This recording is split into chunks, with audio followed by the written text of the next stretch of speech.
Ang Malacanang nanindigan na hindi panghihimasukan kahit anong pa ang paraang ipatupad nitong Independent Commission for Infrastructure sa ginagawang investigasyon sa manumalyang flood control projects. Itong Maharlika Investment Fund tinanggi ang umano'y ugnayan sa convicted fraudster na si Patrick Mahoney. Yan ang mga balita na tinutukan ni Bombo Annalise Subirano.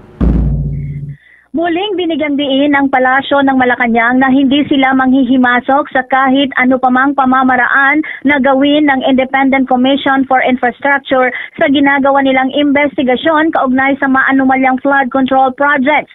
Kasunod ito ng inilabas na desisyon ng Independent Commission for Infrastructure na i-livestream na ang kanilang investigasyon simula sa susunod na linggo. Ayon kay Palace Press Officer Undersecretary Claire Castro, nasa kamay na ng ICI kung ano ang nais nilang gawin para maipakita ang kanilang impartial proceedings. Ayon pa kay Castro, nasa pagpasya din ng ICI ang bagay na ito. Lumalakas kasi ang panawagan na isa publiko ang ginagawang proseso ng investigasyon ng Independent Commission for Infrastructure upang masubaybayan ang takbo ng mga pagdinig hanggang sa panahong magkaroon na ng sapat na basehan para kasuhan ang mga dapat managot sa batas. Sa kabilang dako, mariing namang pinabulaanan ng Maharlika Investment Corporation ang ulat na di umano nagsisilbing advisor ng korporasyon ang isang British-Swiss financier na si Patrick Mahoney na convicted sa multi-billion-dollar fraud scandal. Nanindigan ang Maharlika Investment Corporation na sila ay nag-ooperate alinsunod sa legal nilang mandato at sa ilalim ng pangangasiwa ng mga itinalagang board of directors at management team na pawang highly qualified professionals. Iginiit pa ng Maharlika Incorporation na lahat ng investment decision ay dumadaan sa mabusisi at transparent na proseso para matiyak na ito ay pinag-ingatan at alinsunod sa pambansang layunin at sa pamantayang pandaigdig. Nananawagan din ang Maharlika Investment Corporation sa mga naglabas ng malisyosong balita, itama o bawiin ang kanilang maling impormasyon. Umapela din ito sa publiko, huwag agad maniwala sa mga nababasa o napapanood, bagkus ay sa opisyal na Maharlika Investment Corporation channels kumuha ng mga impormasyon upang matiyak na ito ay totoo at beripikado.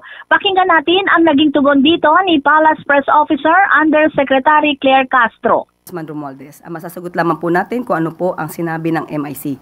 Yan po ay mariing pinabulaanan ng MIC at meron nga po silang official statement at akin lamang pong babanggitin ang parte nito.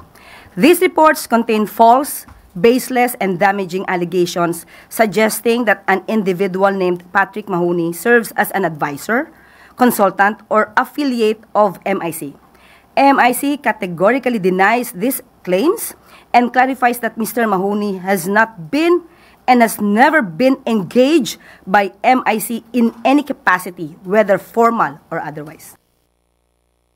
Samantala, mariing itinanggi naman ni dating House Speaker at State Representative Martin Romualdez ang mga lumalabas na ulat na nagsasabing may kaugnayan umano siya sa Maharlika Investment Fund. Sa isang pahayag, sinabi ni Romualdez na sumusuporta siya sa Maharlika Investment Corporation sa ganap na pagtutol sa mga maling impormasyon at walang basehang paratang na ipinakalat online. Binigyang diin ni Romualdez na kailanman hindi siya nakipag-usap, nakipagpulong o nakipag-ugnayan sa sinuman kaugnay sa mga pamumuhunan, advisory roles o anumang desisyong may kinalaman sa pamamahala sa Maharlika Wealth Fund. Tinawag ni Romualdez na walang basehan, mapanlinlang at may malisyosong intensyon ang ulat. Mula sa Kamara, Bombo Annalise Montaño Soberano nag-uulat. And this is Bombo Radio Philippines, the #1 and most trusted source of news and information. Basta Radio, Bombo. For the most trusted source of news and information, visit our website at www.bomboradio.com. Follow us on Bombo Radio mobile app, Facebook, YouTube, TikTok, and X, formerly Twitter. Like, share, and stay connected. Anytime, anywhere.